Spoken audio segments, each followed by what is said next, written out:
Men, na true be say una no dey like say make una woman dey make up or make una woman dey fix nails.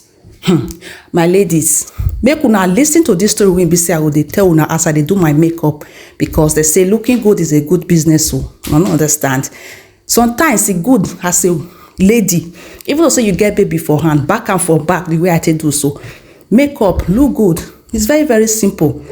So e get one of my girlfriend wey be say she come marry this guy for here for Germany. The man will come tell am say, no dey make up.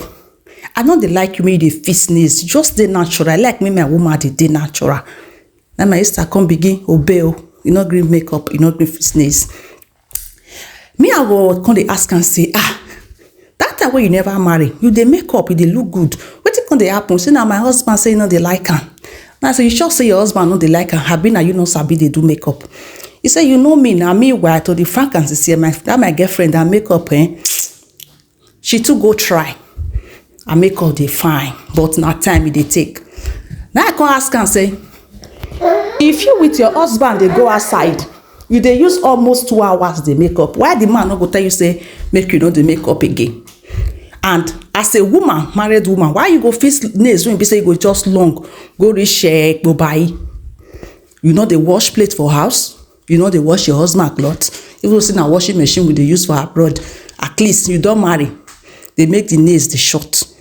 Maybe na the reason why your husband tell you say they like am make you look natural, make you know dey make up again. No be say you no like for you to make up, he like me you make up. Na so my sister begin obey, you no call the makeup again. No do. We come turn to Ije Lekute for us because say she don born 3.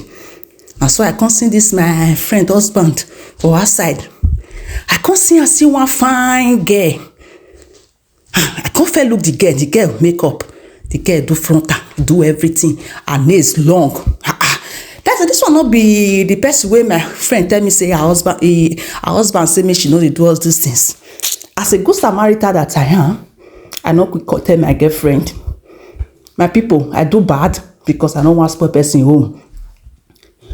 No do. Before you know wetin dey happen, this my girlfriend and her husband they don dey quarrel for her. So the man don dey tell am say, na so you be when I meet you. Na so you dey when I meet you. When I meet you, you be smelling good. You be actually looking good. And my girlfriend go still carry phone, go still tell me. Now I come verse. You could not verse my people. I know say my mom would like this one why I do so. Now I come tell her and say, Anita, I see your husband with one girl like that for Panoff. You sure say na her sister? You say, my husband no get sister for here. I can't describe the girl. My girlfriend she can't even tell me say, she know the girl. She don't even call the girl, make the girl leave her husband. The girl not really leave her husband. I can't say, if not so, they do wetin you they do that time when your husband know you way he fall in love with you. Now I carry my girlfriend go market. This market when I carry and go, so now Action Market where they sell makeup for the cheaper she go. Now I buy makeup, give her. Now I say, okay, since you never get hair, carry one hair for the hair we be say I be want to sell from April. Fisa, my people. Before my friend husband come for work, I don't do frontal for my girlfriend. I don't make up and since say you know they fit they do makeup. You know, say anything they do before, if you know they do again, the thing go not come they master you again. When her husband come house, he look and he say, baby, you look good. Now she can say, but you say you know they like makeup. Now the man begin confess, give and say, no, say I know they like my wife. Now just the time where they take the makeup, it too they long. So my people, now so I will leave this story. Meanwhile, how do I look? See my people, no guy they be. If you get baby for hand, tie your baby for back, do makeup. Your husband go like her. Even if it doesn't, you know they like makeup, he must like her. You understand? See, now born you born no. Make sure to look good, smell good. At least you go there presentable. Okay. So that's why I go leave this video.